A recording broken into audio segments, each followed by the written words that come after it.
What if I told you that every financial crisis you've ever lived through, 2008, the inflation shock, the crypto crash, the housing bubble, was predicted, not by a Wall Street analyst, not by a Nobel economist, by a Muslim scholar who died in 1111 AD. His name was Al-Ghazali, and the warning he wrote nearly 1,000 years ago reads like a diagnosis of exactly where we are right now. This is the story Western economics textbooks almost never tell. B-roll. Slow-motion stock ticker crash to ancient manuscript to modern city skyline at night. The world he lived in. To understand Al-Ghazali, you need to forget everything you know about the year 1100. Forget Europe for a moment. Europe in 1100 was poor, fragmented, still crawling out of the Dark Ages. Now look east. The Islamic world stretched from Spain to Persia, Baghdad, Cairo, Damascus. These weren't just cities.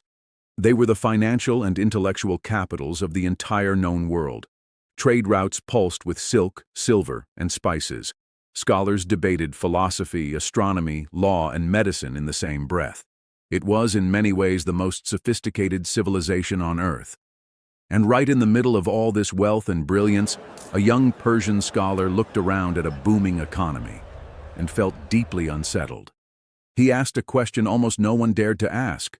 What happens when a civilization gets rich faster than it gets wise? B-roll. Illustrated maps of the Islamic Golden Age, market scenes, caravans. His theory of money. Al-Ghazali's ideas about money were centuries ahead of their time, and they start with a single elegant metaphor. He said, money is like a mirror. A mirror has no value on its own. Its entire worth comes from what it reflects. Money is the same. Its power lies not in the gold or silver itself, but in what it allows people to build, trade, and cooperate. Modern economists love to say this. They just tend to forget Al-Ghazali said it first, in the 11th century. From that foundation, he built an argument that still holds today. Hoarded money is dead money. Wealth locked away in chests doesn't circulate. It doesn't feed workers, fund businesses, or support families. He called it freezing the bloodstream of society. When the wealthy hoard, they create artificial scarcity, not because resources are gone, but because circulation is choked. Prices distort, markets break, people suffer. Sound familiar? Speculation destroys trust. He had zero patience for merchants who manipulated prices, created fake shortages, or profited from crises. He called it profit without contribution. And he said corruption is a contagion. Once it enters the market, it spreads until the entire system is infected. Whoever profits from the suffering of others, profits from corruption. Al-Ghazali, 11th century. He wasn't anti-profit. He wasn't anti-business. He believed in trade deeply. His target was something specific: dishonesty, false weights, hidden defects, manipulated information. Because markets only function when participants trust each other. The moment that trust breaks, the economy breaks with it. Modern economists have terms for this: information asymmetry, transaction costs, moral hazard.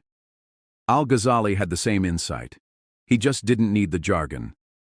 The trust equation. Here's where Al-Ghazali gets uncomfortable. He argued that corruption doesn't stay contained. It radiates downward. When a ruler cheats his people, merchants feel justified cheating their customers. When institutions fail to act with integrity, individuals stop feeling any reason to either. It becomes a chain reaction, from the palace treasury all the way down to the neighborhood market. A society can survive poverty. It cannot survive corruption.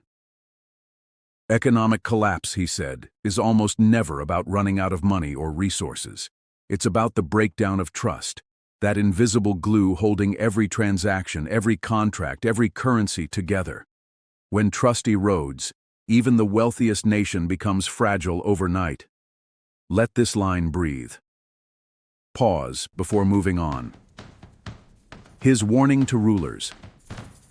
Al-Ghazali also delivered one of the earliest and most powerful critiques of governments manipulating money.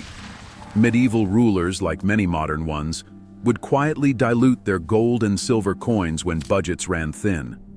A little less gold per coin, a little more copper. balanced on paper, citizens quietly robbed. Al-Ghazali called it exactly what it was: theft. Slow-motion theft from every person who accepted those coins in good faith.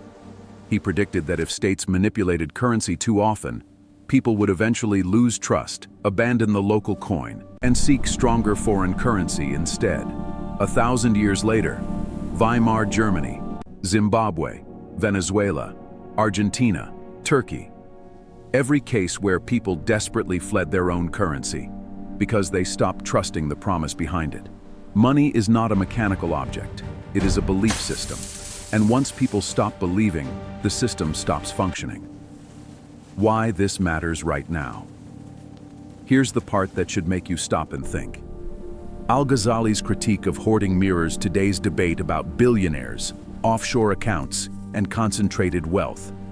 His warnings about speculation look exactly like the 2008 housing crash, the crypto collapse, shadow banking, and predatory lending. His condemnation of currency manipulation strikes at the heart of every quantitative easing debate happening right now, and his core argument, that trust is the invisible foundation of every economy, explains why nations with honest courts, transparent governance, and predictable institutions consistently have stronger currencies and more resilient economies. The technology is different. The scale is global. The speed is incomprehensible. But the human behavior underneath it all? Identical. Al-Ghazali would look at runaway debt, speculative frenzies, widening inequality, and declining institutional trust in 2025, and say exactly what he wrote in 1095. Where justice is lost, prosperity cannot remain. Economies don't collapse because the numbers stop adding up. They collapse because people inside the system stop trusting each other. Because incentives reward the wrong behavior. Because institutions stop upholding the fairness that makes markets possible in the first place. That's not an economic formula. That's human nature. And Al-Ghazali understood it a millennium before the rest of us caught up. Here's the uncomfortable conclusion. The most important lesson from one of history's greatest economic thinkers isn't a policy or a formula. It's a warning. When money loses its moral compass, societies rot from the inside out.